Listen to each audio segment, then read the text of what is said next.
In this question we are given a box and whisker graph to compare the performance in 2 tests in a geography class, and the question asks us to indicate all the true statements.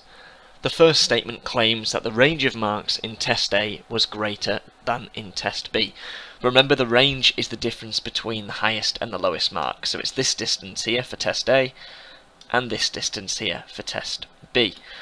Now you can see visually that the range of marks is greater in test B than test A, so the statement's false, but we can put some numbers to this if you would like. We can see that the highest mark in test A was 70 and the lowest mark here was 15.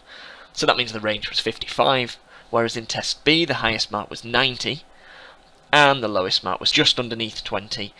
So the range is at least 70, just a bit higher than 70. So that statement is false.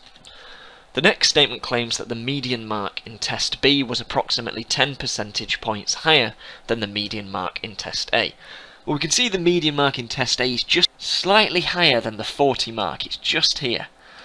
So if it's 10 percentage points higher in test B, we would expect it to be just slightly higher than 50.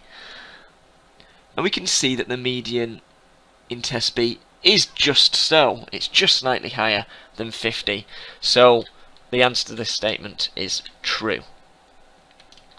Finally, the last statement claims that in test B, 1/4 of the pupils achieved 75% or more. Well, if we have a look at the 75% marker, we can see this intersects test B here. So this statement is actually false, because notice that the upper quartile for test B is 70, so that means we expect roughly 1/4 of the pupils to get a mark between 70 and 90, but we do expect less than 1/4 of pupils to get a mark between 75 and 90, so therefore this statement is false.